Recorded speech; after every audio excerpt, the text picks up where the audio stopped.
सरकार होश में आओ, होश में आओ, होश में आओ। सरकार होश में आओ, होश में आओ, होश में आओ। छिंदवाड़ा बस स्टैंड के लिए भूमि अधिग्रहण वापस लो। सरकार की मनमानी नहीं चलेगी, नहीं चलेगी, नहीं चलेगी। हमारी मौजा से दोबारा भूमि अधिग्रहण वापस लो, वापस लो, वापस लो। बस स्टैंड के लिए दोबारा भूमि अधिग्रहण वापस लो। होश में आओ, होश में आओ।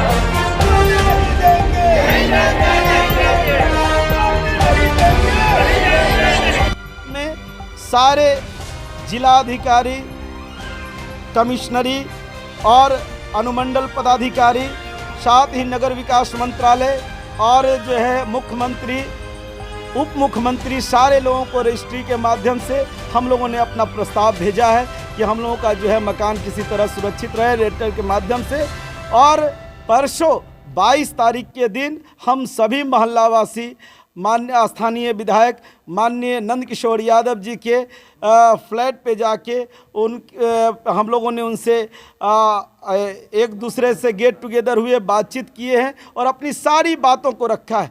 माननीय विधायक जी ने आश्वस्त कराया है कि हर कंडीशन में हम आप लोगों का मदद करेंगे और अंतिम निर्णय हमारा है कि किसी भी सूरत में पहाड़ी मौजा के लिए ये चौथा बार जो अधिग्रहण हो रहा है ये बिल्कुल ही गलत है, ऐसा नहीं होने देंगे। और हम आपके हर संघर्ष में हम साथ हैं, सरकार से बात करेंगे कि ताकि हमारा क्षेत्र के अंदर ये पहाड़ी मौजा का दोबारा जो है बस स्टैंड के लिए प्रस्ताव जो ज़मीन है इसको सरकार वापस ले और कहीं प्रति ज़मीन में शिफ्ट करे, बना मकान को ये नहीं करे। तो एक ही मांग है कि हमारा ये आशियाना का मकान जो मेहनत की एक एक तिनके से हम लोगों ने इस मकान को बनाया है और इस मकान को सरकार के एक आदेश में जो है इसको ध्वस्त करने का जो प्लान है, निश्चित तौर पर सरकार का यह प्लान बस स्टैंड को दोबारा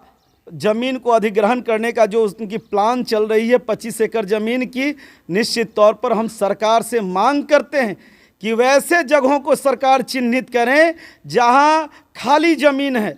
ये मकान बना हुआ ज़मीन है जिसमें मकान बना हुआ है, 250 लोगों का मकान बना हुआ है। अब 250 लोगों का परिवार आप समझ जाइए, लगभग 4000-5000 परिवार यहाँ प्रभावित हो रहे हैं।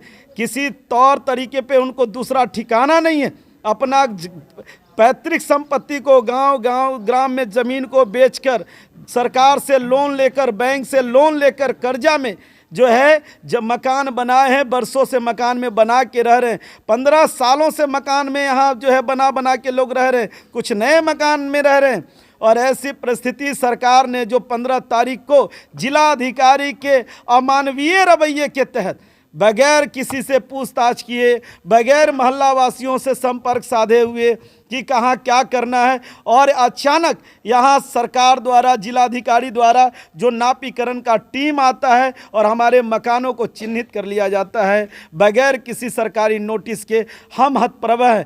ऐसे सरकार से हम अपील करते हैं कि किसी भी कंडीशन में, चाहे इसके लिए हमें प्राण की आहुति क्यों न देना पड़े, बाले बच्चे हम लोग अपने प्राण को त्याग देंगे, लेकिन किसी भी तरह हम अपने मकान को बचा के रखेंगे और अपने मकान पर किसी भी तरह का आंच नहीं आने देंगे। और सरकार कभी भी सरकार को मनमानी रवैये के इस मुहिम को हम जो है मंसूबों को कामयाब नहीं होने देंगे। सरकार से हम मांग करते हैं कि वैसे जगहों को चिन्हित करें जहां प्रति ज़मीन है, प्रति ज़मीन पर जाएं और 25 एकड़ ज़मीन को अपना जो है वो अधिग्रहण करें। लेकिन हम लोगों को जो बस यार्ड के लिए जो ज़मीन का अधिग्रहण कर रहे हैं, बस स्टैंड के लिए पूर्वी, उत्तरी और दक्षिणी सीमा को, ये सब सीमा को छोड़ दें। हम लोगों का, गरीब लोगों का जो है तिनके से मकान बनाया गया है, एक एक ईंटा पर हम लोगों का सपना संजोया है। हम किसी भी सूरत में अपने मकान को अधिग्रहण नहीं होने देंगे। अगर सरकार हमारी मांग नहीं मानी तो निश्चित तौर पर हम आज तो 17 तारीख से हम लोग धरना पर बैठे हैं। आगामी आगे तक अगर सरकार नोटिफिकेशन करके जिस दिन हम लोगों को लेटर देने का काम किया रिटर्न में, तो सरकार को आज इस बैठक के माध्यम से आगाह करना चाहते हैं कि निश्चित तौर पर NH30 बाईपास को हम लोग अवरुद्ध करेंगे। बाले बच्चे मिलके हरिया बर्तन लेके बाईपास पर बैठ जाएंगे जब तक वो अपना आत्य घोषणा को वापस नहीं लेता है, और ज़रूरत उससे भी आन पड़ी तो उससे बड़ा आंदोलन खड़ा होगा और हम लोग बिहार विधानसभा के पास घेर कर अपने आत्मदाह का भी प्रयास करेंगे।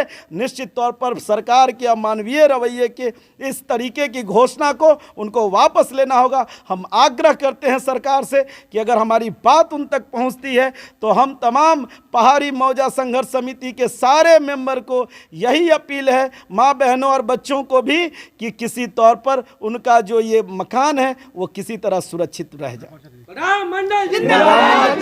वार्ड नंबर 56 पार्षद प्रतिनिधि।